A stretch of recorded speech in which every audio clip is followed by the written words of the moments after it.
friends, it is with deep respect that we honor today those young women and men who paid with their lives their call for freedom and justice during the November 2019 uprisings.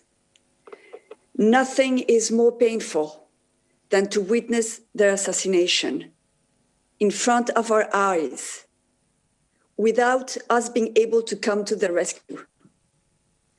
This is why we feel it is our duty to point our fingers at the criminals that murdered them, to raise our voices, claiming that Iranian lives matter and that the leaders of our free world must take action now.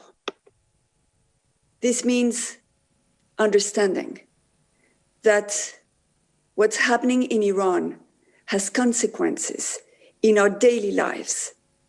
In particular, the religious terrorism that strikes our streets is financed by Iran, as it has been proven on and on through numerous judicial trials, the latest being the one to be held in Antwerp at the end of this month.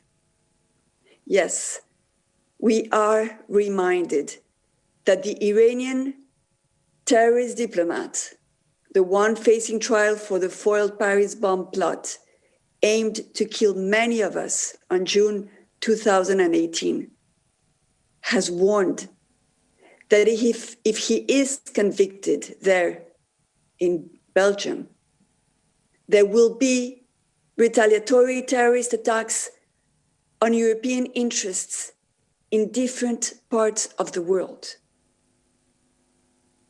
Any inaction of the European countries to this direct threat would be absolutely unacceptable.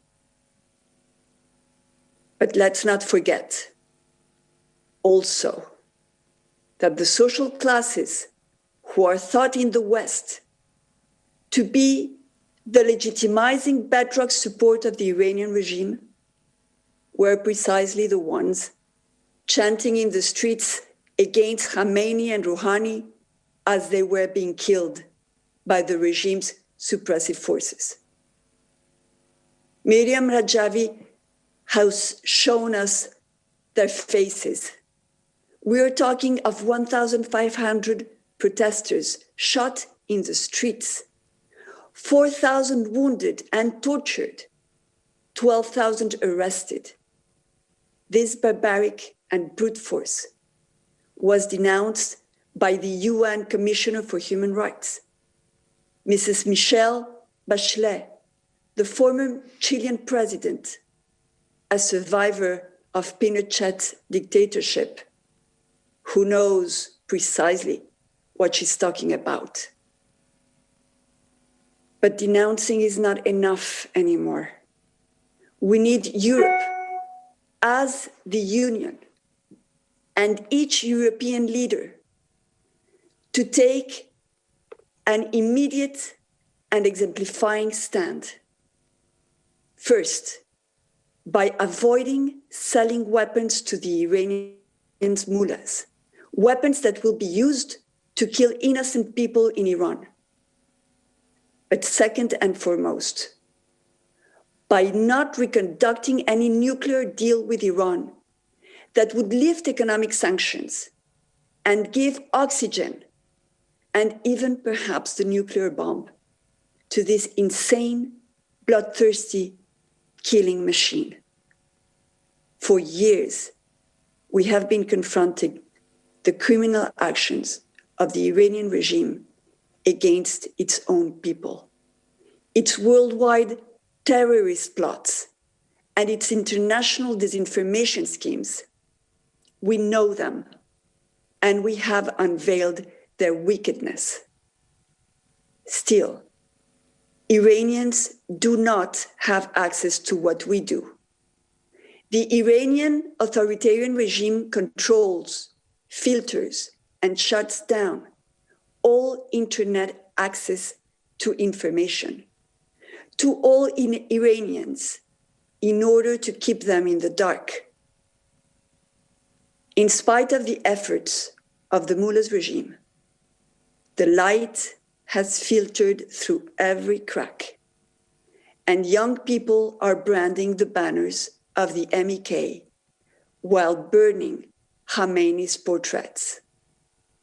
Isn't this striking that the new generation, these young women and men who have never known democracy and freedom, born under the systemic brainwashing policy, history rewritten manuals, political lies and repression, are the ones supporting today the Iranian resistance and its leader, Meriem Rajavi, precisely the woman considered public enemy number one by this misogynistic regime, and against which this regime has launched its most massive disinformation campaigns, its diplomatic blackmailings and terrorist schemes in order to defeat and eliminate her?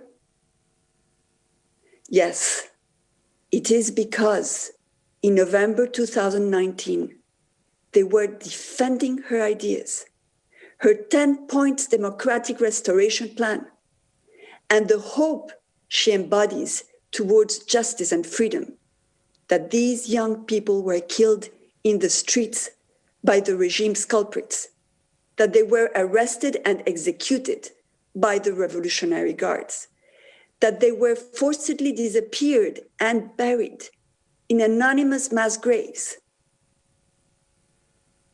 Today, we're honoring the dead, but we are also honoring the living. This immense network of MEK activists across the country, operating from the underground in the most incredible life-risking situations. The MEK has shown the resistance deep roots in Iran. Young girls and young men are joining the resistance units to fight for their rights. They should be entitled to defend their ideas by casting their votes, not by risking their lives. That is why Iranians are fighting for a regime change, not for petty reforms. Down with the oppressor, be it the Shah or the supreme leader, they chant. Yes, Iranians want a republic, not a monarchy, not a theocracy. They want free and fair elections.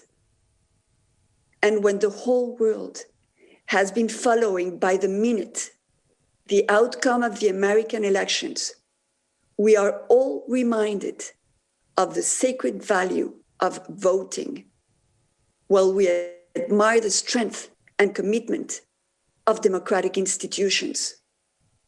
That's the democracy Iranians are entitled to. That's the democracy Meriem Rajavi is fighting for. The MEK has shown it has the national leadership and the international support to make Iran's transition to democracy.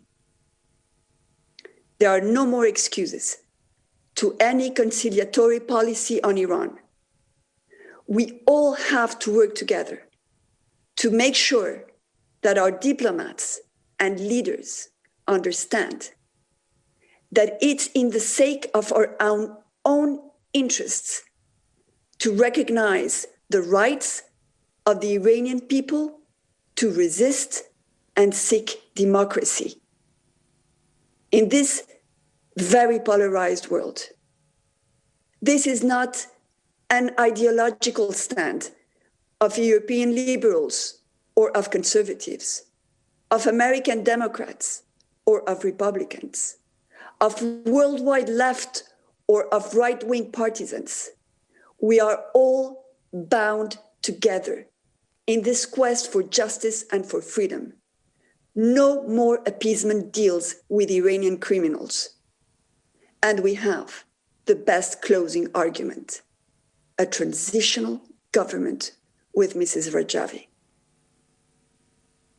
In remembrance of those who died in November 2019, we have no time to lose. To the Iranian resistance, we stand by you as you do your part in Iran, and we do ours outside Iran. Each minute is a life that can be saved. Thank you very much.